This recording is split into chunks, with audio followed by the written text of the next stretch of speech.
Governador, eu confesso que estou aqui constrangido, que já fui presidente dessa casa e que recebemos vários governantes aqui para discutir programas de governo, ações de desenvolvimento do agronegócio, mas é a primeira vez que nós recebemos um governador para falar de corrupção. Com relação à minha posição a esse fato, eu já tornei público, já me posicionei na internet e fico constrangido porque o senhor foi eleito com o apoio maciço dessa casa, de todos os produtores rurais. Os seus pronunciamentos têm sido sempre em cima de ética, de ações de ética, e nesse grande movimento nacional de passar o país a limpo, o seu governo foi fisgado. Não cabe a mim fazer nenhum tipo de julgamento. Não cabe a mim fazer nenhuma condenação antecipada. E não me sinto confortável nessa posição, em absoluto. Ninguém se sente confortável. As denúncias são extremamente graves.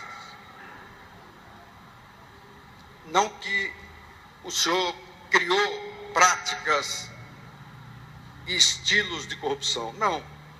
O que se denuncia é que houve uma sequência desses procedimentos, onde os governantes são sócios do Estado.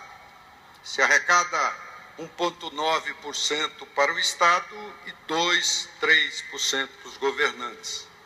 Essa é a denúncia que está aí. O senhor foi na Assembleia Legislativa, se emocionou, fez a sua defesa, foi no Tribunal de Contas, fez a sua defesa, foi no Poder Judiciário do Ministério Público, fez a sua defesa, inclusive o Ministério quase de acordo com as provas que os documentos apresentou, praticamente lhe inocentou.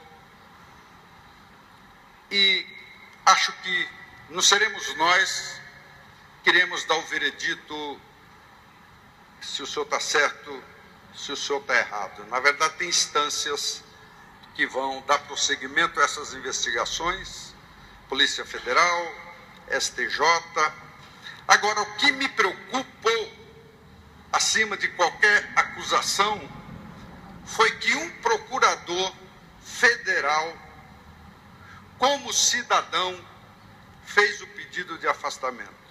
Eu apenas sugeri que achei que, numa hora de gravidade dessa, o senhor deveria se afastar para provar sua inocência, porque nós sabemos, o chefe de família, quando está numa situação delicada, fica difícil ele até conviver com a família. Um governo, quando está numa situação difícil, fica difícil, inclusive, dele se posicionar perante a sociedade. Eu torço pessoalmente que o senhor saia dessa, que as coincidências, que são muitas, porque, veja bem, governador, quando o senhor Wesley Batista apresentou as notas, e o que está em discussão aí não é programa de isenção fiscal. Ao meu ver, o que se discute não é incentivo fiscal. O que se discute aí são as notas apresentadas num governo anterior, que essas notas do governo anterior, coincidentemente, eram de empresas que estão envolvidas naquela lama asfáltica, de pessoas ligadas ao ex-governador. No caso do governo atual, são notas de produtores rurais, na sua grande maioria, membros da Casa Civil, pessoas do seu ciclo de amizade. Essa é a grande questão.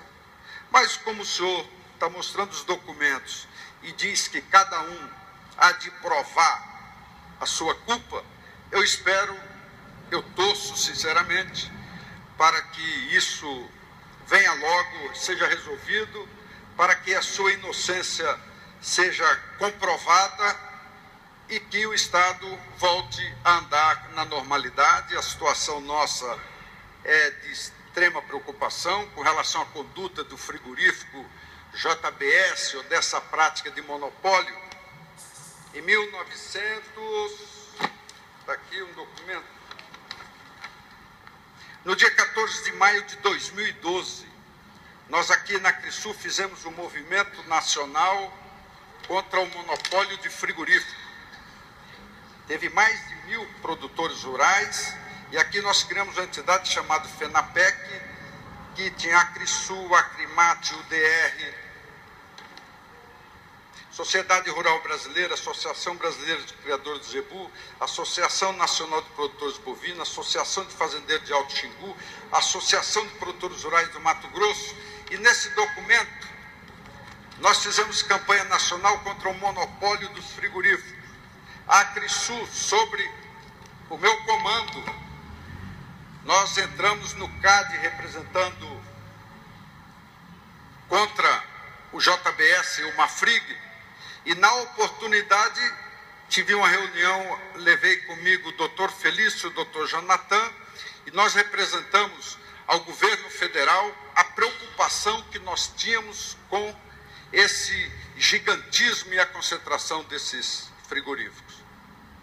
Então, esses próprios frigoríficos têm sido os maiores investidores nas campanhas políticas, e o estranho é que frigorífico não constrói ponte, frigorífico não constrói casa, frigorífico não constrói obra de infraestrutura.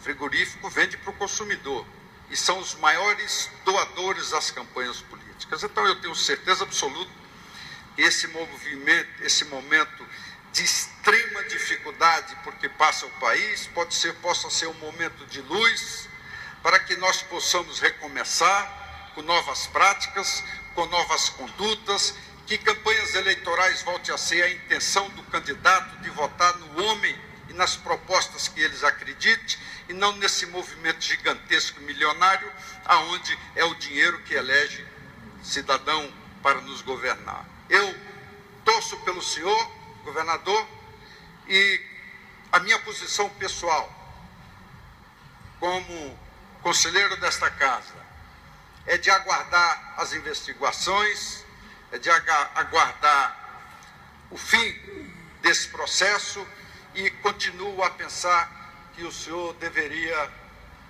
se ausentar, cuidar da sua defesa, ter mais tempo para isso. Isso aqui desgasta, visitar entidades, isso desgasta, consome energia, e nada melhor do que certamente o seu travesseiro. Se o senhor tem um travesseiro e que diz que o senhor não tem nada a temer, certamente esse seu travesseiro irá lhe absorver e o senhor voltará a nos governar. É isso que eu tenho de dizer, e espero que na outra oportunidade possa estar aqui, com essa casa cheia, lotada, presenciar a sua absolvição nesse processo, e, se me derem uso da palavra, iria realmente dizer que eu estava errado. Muito obrigado. Bom, falado aqui, eu quero uma intervenção, uma permissão do governador. Ele tem uma outra reunião, já está atrasando. Então, ele vai responder a essa colocação, e eu vou permitir, se me dão aqui a essa oportunidade, apenas mais um para uma pergunta breve. Sejamos mais breves, para que o tempo possa ser melhor aproveitado com a fala do nosso governador. Chico, dizer a você, a posição pessoal é de cada um.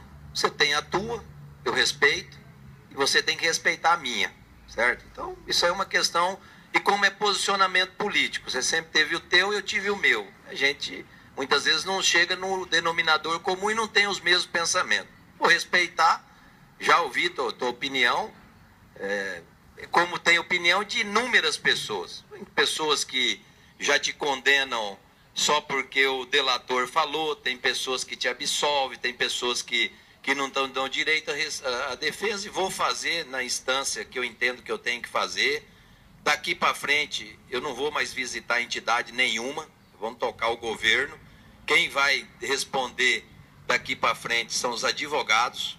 O pessoa física responde o da pessoa física, o da jurídica responde da jurídica, e o meu, que eu contratei pessoalmente, responde por mim, porque nós não vamos fazer essa pauta. Quanto à questão de JBS, de delatores, de grupo, eles delataram 1.800 e tantas pessoas no Brasil. Não foi um só o governador, é inúmeras pessoas. É do presidente da República a um monte de vereador de partidos. Todo mundo sabe que o JBS tinha uma estratégia de doar para todo mundo, de A a Z.